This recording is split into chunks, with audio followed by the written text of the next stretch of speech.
大家早上、中午、晚上好。Now in Chinese, we are here. 现在我在哪儿？在超市。今天我们来聊一聊中国人过春节的时候用什么装饰自己的家呢？那我后面就是很多春节的装饰品了，我们一起来看一看吧。这是什么？你们知道吗？这是灯笼，这是小灯笼，一串小灯笼。我们上次学的羊肉串的串啊，这时候做量词，一串。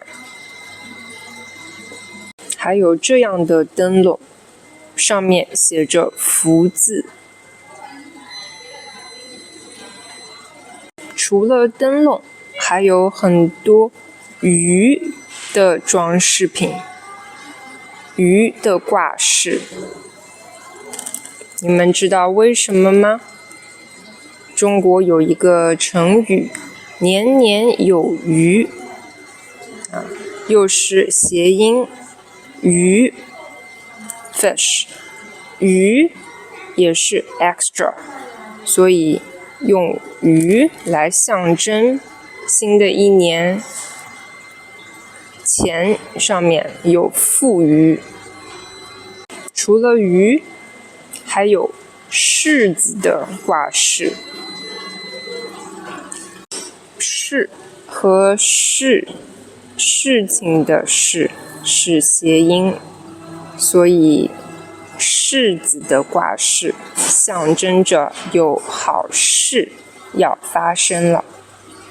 当然还有和生肖有关的装饰，今年是蛇年，看看我后面这些是蛇，上面写着什么？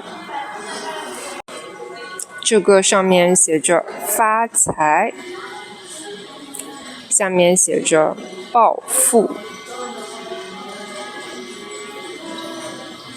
这个下面写着纳福，这个也是蛇的挂饰，上面写着福到我家。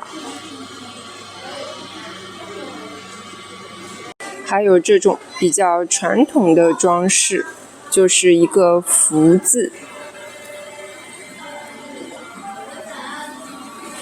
下面写着家和万事兴。还有这样的福字，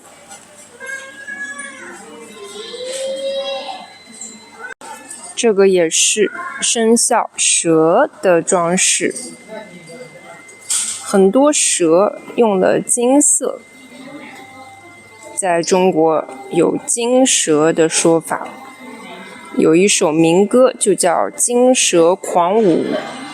好，这个是一个非常大的装饰品这是一个结，结就是 knot， 这是中国结这种。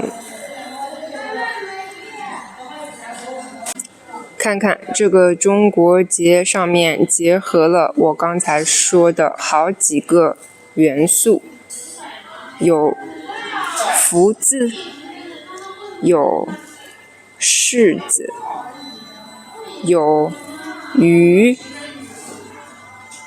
几个元素都有。好，刚才看了这么多装饰，你最喜欢哪一种呢？请留言告诉我吧。别忘了点赞关注。Now in Chinese, we are here. 我们下期再见吧。